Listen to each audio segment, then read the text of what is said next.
¿Qué tal? A ver, hoy vamos a meternos en un tema que está, que arde, la relación de los jóvenes con la iglesia.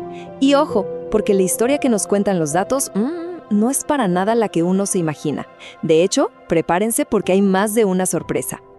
Y es que todo arranca con esta pregunta, que a simple vista parece ir en contra de todo lo que escuchamos. O sea, con tanto hablar de que la gente se aleja de la religión, ¿es posible que los jóvenes estén volviendo a las iglesias? La respuesta, como se imaginarán, es complicada.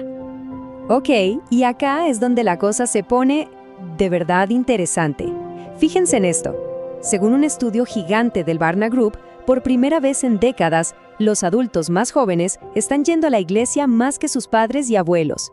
A primera vista esto parece, ¡wow!, un renacimiento espiritual, ¿no? La noticia que muchísimos líderes religiosos estaban esperando. Pero, y este es un pero gigante, esa estadística es solo la punta del iceberg, porque debajo de esas cifras se esconde una realidad mucho más profunda.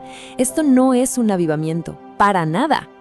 Es la crónica de una ruptura, de una desconexión que está cambiando las reglas del juego para toda una nueva generación. Entonces, vamos por partes. ¿Qué significa que estén asistiendo? Bueno, lo que los estudios nos dicen es que esto es más por curiosidad que por una convicción profunda. Es como ir a ver una película que te intriga. Estás ahí físicamente, sí, pero tu mente está analizando, cuestionando todo. Están de visita, pero no necesariamente se están quedando a vivir. Y es aquí donde encontramos la primera gran grieta en esta historia. Un cambio, casi como un terremoto, en quiénes son las personas que están sentadas en esas bancas. Lo que estamos viendo es algo histórico, una inversión total de los papeles. Por primera vez, los hombres jóvenes asisten más que las mujeres. Pero cuidado, la clave no es que de repente los hombres estén corriendo a la iglesia. No, la verdadera noticia es que las mujeres jóvenes se están yendo. Y la pregunta del millón es, ¿por qué? Bueno, una de las respuestas más fuertes, más viscerales, tiene que ver con el trauma que dejó la llamada cultura de la pureza. Por décadas, a las mujeres jóvenes se les metió en la cabeza que su valor como persona dependía de su virginidad. Y para eso usaban metáforas realmente destructivas, como esta. O esta. Imagínense escuchar eso. Este tipo de lenguaje no solo creaba una carga de culpa y vergüenza terrible, es que para la nueva generación esto es simple y sencillamente misógino, porque al final del día le pone toda la responsabilidad del autocontrol de los hombres a las mujeres, injustificable para muchos. Pero el problema es aún más grande que el trauma personal, es estructural, es institucional. Piensen en esto. Las mujeres jóvenes ven que pueden ser directoras de empresas, científicas, presidentas, líderes en cualquier campo, pero luego llegan a su iglesia y se topan con un techo de cristal teológico. Se les dice que no pueden liderar, y la sensación es la de ser básicamente ciudadanas de segunda clase dentro de su propia comunidad de fe. Ok, pero esperen, que hay más. A esta fractura interna por el tema de género, ahora hay que sumarle una fractura externa, la política. Y aquí nos vamos a enfocar mucho en lo que está pasando en América Latina, que es, todo un tema.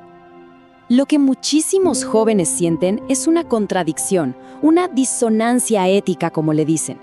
Por un lado, escuchan el mensaje del Evangelio: humildad, servir a los pobres, justicia. Pero por otro lado, lo que ven en la práctica, en las acciones de muchos líderes, es todo lo contrario.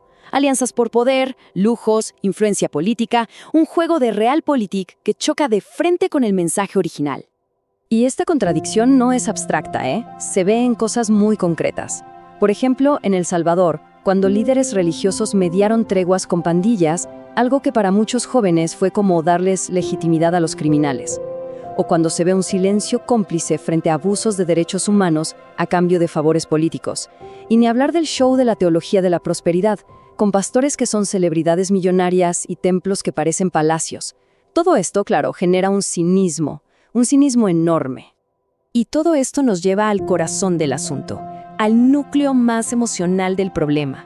Porque hoy, a diferencia de antes, los jóvenes tienen las palabras, tienen el vocabulario para nombrar heridas que por mucho tiempo no tuvieron nombre.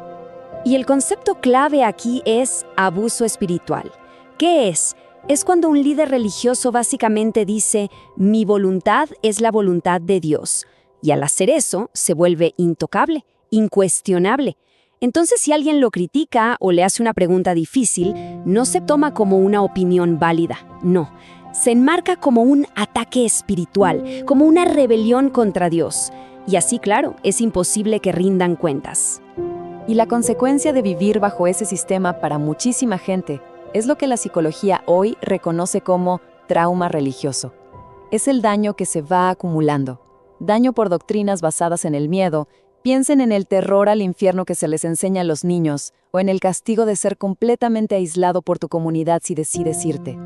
Esto deja cicatrices psicológicas que son muy reales y que duran mucho tiempo.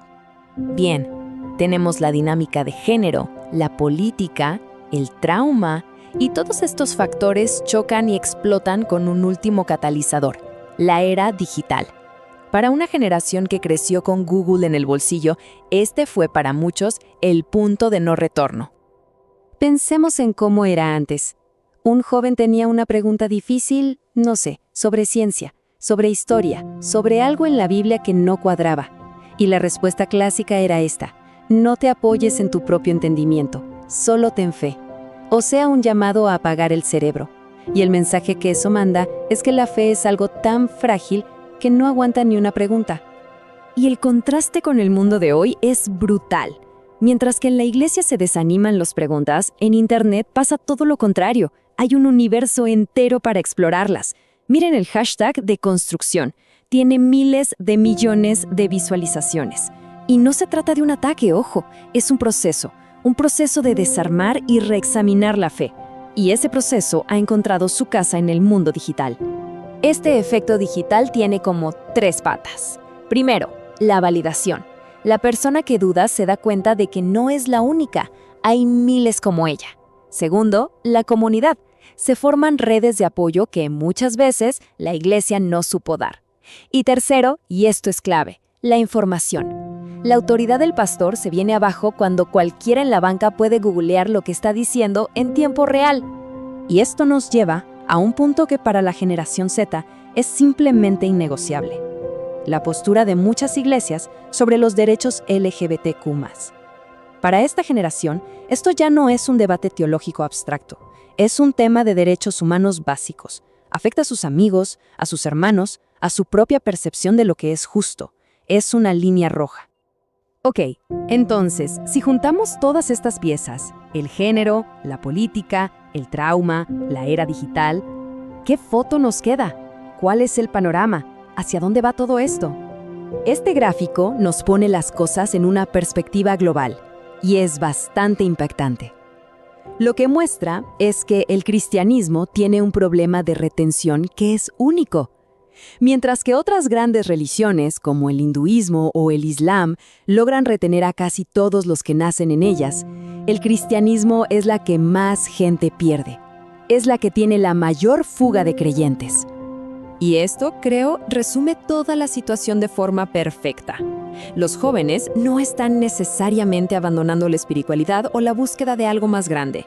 De lo que se están yendo es de un sistema, de una institución que, para ellos, se ha vuelto antiintelectual, que tiene serios problemas éticos y que en demasiados casos ha sido un lugar de abuso. Lo que nos deja con la pregunta del millón. El colapso de la confianza en la institución es un hecho. La pregunta ahora es, ¿estamos viendo el final de la iglesia tal como la conocemos? ¿O quizás estamos viendo los primeros ladrillos de una forma de fe completamente nueva?